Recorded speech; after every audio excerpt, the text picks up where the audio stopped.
जय हिंद बच्चों। तो अब हम आगे का कॉन्सेप्ट देखेंगे। पीछे हम लोगों ने जो स्ट्रक्चर्स पढ़े थे रेस्पायरेशन के लिए, उसी से रिलेटेड। तो सबसे इम्पॉर्टेंट तो है formation of A thoracic chamber which is a air tight cavity और एयर टाइट चैम्बर। हमारा एयर टाइट से मतलब क्या है? बाई एयर टाइट का जो इम्प्लीकेशन है वो ये बताता है कि थोरेसिक चैम्बर के अंदर एटमॉस्फेरिक एयर कहीं से भी एंटर नहीं कर सकती है, only and only designated route को छोड़कर। Now this designated route is through nostrils, pharynx, trachea. So this is the pathway by which atmospheric air enters into the lungs. तो हम लोग देखते हैं कि thoracic chamber which is air tight chamber, इस air tight chamber का formation होता है। इसकी जो बाउंड्रीज हैं वो कौन बनाता है, कैसे बनती हैं? तो बाउंड्रीज हम देखते हैं, डॉर्सल यानी कि बैक साइड, यहाँ पर वर्टिब्रल कॉलम, वेंट्रल जहाँ पे हमारा माउथ होगा, फ्रंट साइड यानी कि स्टर्नम, और लेटरल साइड्स बनाती हैं रिब्स। इसके अलावा लोअर एंड पे डायफ्राम सिचुएटेड होता है। So these are the boundaries of the air tight thoracic chamber. अब हम आगे देखते हैं what is the mechanism of breathing. Mechanism of breathing के लिए हमारे पास कुछ सेट ऑफ मसल्स हैं। डायफ्राम बहुत ही स्पेशलाइज्ड मसल है। रिलैक्स्ड कंडीशन में ये डोम शेप होता है और कॉन्ट्रैक्टेड कंडीशन में ये स्ट्रेट हो जाता है। सेकेंडली, रिब्स के बीच में, यानी कि दो रिब्स हैं, उनके बीच में जो मसल्स होती हैं उनको हम कहते हैं intercostal muscles. These are very specialized muscles और इनके दो सेट्स पाए जाते हैं, internal and external intercostal muscles. इन दोनों का जो फंक्शन है वो एंटागोनिस्टिक है। आइए समझते हैं कैसे होगा।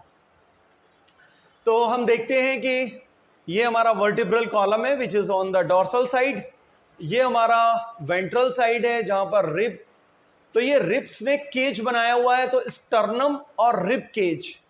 लोअर एंड पे डायफ्राम है। इंस्पायरेशन, ये पहला जो फिगर है एनसीईआरटी का गिवन है, इसमें हम देखेंगे इंस्पायरेशन। इंस्पायरेशन का मीनिंग है in, taking in of the atmospheric environmental gases. तो अंदर गैस लेने के लिए सबसे पहले डायफ्राम के अंदर कॉन्ट्रैक्शंस होते हैं, डायफ्राम के अंदर कॉन्ट्रैक्शंस होते हैं और ये डोम शेप डायफ्राम स्ट्रेट होने लगता है। सेकेंडली, यहां पर जो रिब्स के बीच में मसल्स होती हैं जिनको हम कहते हैं इंटरकॉस्टल मसल्स, तो एक्सटर्नल इंटरकॉस्टल मसल्स हमारे स्टर्नम को यानी कि रिब केज को रेज्ड कंडीशन में ला देती है। They are raised. अब रेज्ड कंडीशन में आते ही क्या होने लगता है, देखिएगा, वॉल्यूम ऑफ थोरेक्स ये इंक्रीज होने लगता है। वॉल्यूम ऑफ थोरेक्स क्यों इंक्रीज होगा? इसलिए इंक्रीज होगा क्योंकि डायफ्राम ने यहां पर स्पेस क्रिएट कर दिया है और मसल्स जो इंटरकॉस्टल्स हैं उन्होंने रिब केज को आगे कर दिया है, तो हमारा ये चैम्बर बड़ा हो जाता है और इससे इसका वॉल्यूम बढ़ जाता है। जब वॉल्यूम बढ़ जाता है तो अंदर पहले से ही निगेटिव प्रेशर था, अब और ज्यादा निगेटिव प्रेशर क्रिएट हो जाता है। तो पहली बात हमें मसल्स की याद रखनी है कि वॉल्यूम ऑफ थोरेक्स इंक्रीज करने के लिए डायफ्राम के अंदर कॉन्ट्रैक्शन होता है। डायफ्राम हमारे थोरेसिक चैम्बर को एंटीरो पोस्टीरियर एक्सिस के अंदर बड़ा कर देता है। एंटीरियर एंड, पोस्टीरियर एंड, तो एंटीरियर पोस्टीरियर एंड पर बड़ा कर देता है। इसके अलावा जब कॉन्ट्रैक्शंस होते हैं इंटरकॉस्टल मसल्स में, एक्सटर्नल इंटरकॉस्टल मसल्स में, तो यहां पर हम देखते हैं डॉर्सो वेंट्रल एक्सिस पर वॉल्यूम बड़ा हो जाता है। अब दोनों ही एक्सिस, एंटीरियो पोस्टीरियर और डॉर्सो वेंट्रल में जब वॉल्यूम इंक्रीज हो गया, इंक्रीज वॉल्यूम में क्या होता है, एयर अंदर के निगेटिव प्रेशर को एलिमिनेट करने के लिए इट कम्स इनसाइड। तो इंस्पायरेशन की जो मसल्स हैं वो कौन सी मसल्स हैं? वो है diaphragm and external intercostal muscles, जिनके कॉन्ट्रैक्शन से हेल्प होती है वॉल्यूम ऑफ थोरेसिक चैम्बर को इंक्रीज करने में anterior posterior axis by the diaphragm and dorsal ventral axis by the external intercostal muscles. तो इस तरीके से एयर अंदर आई। This was the simple process of the inspiration. Moving ahead, अब हम देखते हैं एक्सपायरेशन कैसे होगा। तो एक्सपायरेशन के लिए हम देखते हैं वॉल्यूम ऑफ थोरैक्स में कमी आती है। कमी लाने के लिए कौन सी मसल्स रिस्पॉन्सिबल है? तो हम देखते हैं इंटरनल, बच्चों ध्यान रखना है, यहां एक्सटर्नल था, यहां इंटरनल इंटरकॉस्टल मसल्स, रिब्स के बीच में पाई जाने वाली specialised muscles, internal intercostal muscles और साथ ही साथ एब्डोमिनल मसल्स। इन दोनों के अंदर कॉन्ट्रैक्शंस होते हैं। इनके कॉन्ट्रैक्शन से क्या है, वापस से ये देखिएगा अपनी रिलैक्स कंडीशन में पहुंचने की कोशिश करेगा और हमारा जो रिब केज है, जो स्टर्नम रेज हो गया था, वो now it return to original position. Secondly, diaphragm के अंदर रिलैक्सेशन होगा। जब रिलैक्सेशन होगा तो ये डोम शेप स्ट्रक्चर क्रिएट कर लेगा। तो यहां पर ये डोम क्रिएट हो जाती है और वॉल्यूम कम होगा। जैसे ही वॉल्यूम कम होता है, इंटरनल लंग्स के अंदर जो प्रेशर है वो बढ़ जाता है। Now the pressure is increased, और ये इंक्रीज्ड प्रेशर क्या करता है, it forces the air inside the lungs to rush outside, और बाहर जाने के लिए इसको ये फोर्स कर देता है। तो ये हमारे दोनों प्रोसेस हो गए। हमें ध्यान रखना है thoracic chamber air tight chamber है और इसकी बाउंड्रीज कैसे बनती हैं। सेकेंडली, इंस्पायरेशन, ये फर्स्ट डायग्राम इंस्पायरेशन का है। इंस्पायरेशन के अंदर हमने देखा volume of thoracic chamber increase होता है। एक्सपायरेशन के अंदर हमने देखा कि वॉल्यूम कम हो जाता है। एक्सपायरेशन और इंस्पायरेशन, यहां पर जो मसल्स हैं बहुत ही स्पेशलाइज्ड मसल्स हमने पढ़ी, external and internal intercostal muscles. अब क्वेश्चन हमारे सामने आता है कि एक मिनट में कितनी बार हम इंस्पायरेशन या एक्सपायरेशन का प्रोसेस यानी कि ब्रीदिंग करते हैं। तो 12 to 16 times this is the normal frequency, लेकिन अगर ये फ्रीक्वेंसी रेज भी हो सकती है under emergency condition, exercise and different physiological conditions.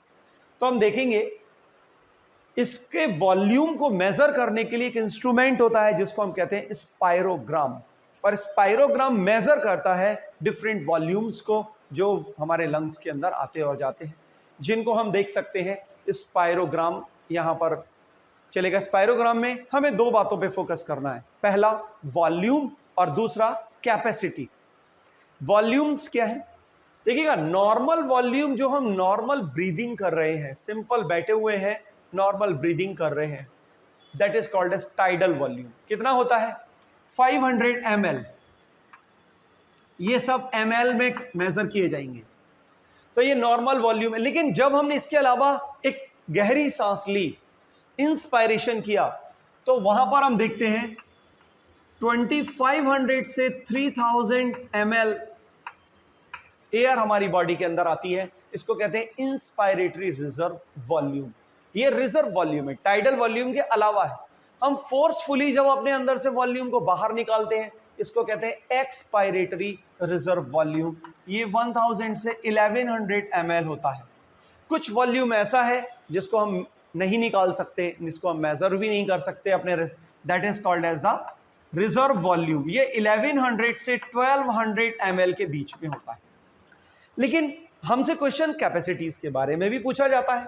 तो कैपेसिटीज के जब हम देखेंगे तो इंस्पायरेशन और टीवी को अगर हम जोड़ें तो ये वॉल्यूम हमें बताता है इंस्पायरेटरी कैपेसिटी। इंस्पायरेटरी कैपेसिटी का मतलब है टाइडल वॉल्यूम और इंस्पायरेशन को ऐड करने पर जो वॉल्यूम बनता है। ओके, इसके बाद हम देखेंगे कितनी मैक्सिमम एयर है जिसको हम अपनी बॉडी से बाहर निकाल सकते हैं, इसको हम कहते हैं एक्सपायरेटरी कैपेसिटी। इसमें टाइडल वॉल्यूम के साथ में हम एक्सपायरेटरी रिजर्व वॉल्यूम को ऐड कर लेंगे, ERV को वॉल्यूम। अच्छा, अब देखिएगा एक कैपेसिटी है जिसको हम कहते हैं वाइटल कैपेसिटी, यानी कि हम कितना है जिसको फोर्स्ड बाहर निकाल सकते हैं, फोर्स्ड अंदर ले सकते हैं। यानी कि एक बार हमने फोर्स बाहर निकालने के बाद जो गहरी सांस ली या एक बार बाहर निकालने के बाद हमने, तो यहां पर इनको देखेंगे, this is called vital capacity, और इसके अंदर हम IRV, TV और ERV इन तीनों को ऐड कर देंगे। It is very very important, please note, ये बहुत पूछा जाने वाला क्वेश्चन है। फंक्शनल रेजिडुअल कैपेसिटी, ये कैपेसिटी है जो बची हुई कैपेसिटी है। इस कैपेसिटी के अंदर हम क्या फोकस करेंगे, इसके अंदर हम देखते हैं कि हमें ERV और RV, इसमें टाइडल वॉल्यूम इंक्लूडेड नहीं होता है। अगर हमें टोटल कैपेसिटी कैलकुलेट करनी है तो इसके लिए हम क्या करेंगे, जो हमारा वाइटल कैपेसिटी है उसके अंदर हम रेजिडुअल वॉल्यूम को अगर हम ऐड कर दें तो हमारी टोटल कैपेसिटी निकल आती है। तो ये हमारी डिफरेंट कैपेसिटीज़ हैं, आप इनको थोड़ा सा ध्यान से करें क्योंकि इनसे रिलेटेड क्वेश्चंस बहुत पूछे जाते हैं और इनके पूछे जाने की फ्रीक्वेंसी लगभग हर साल है।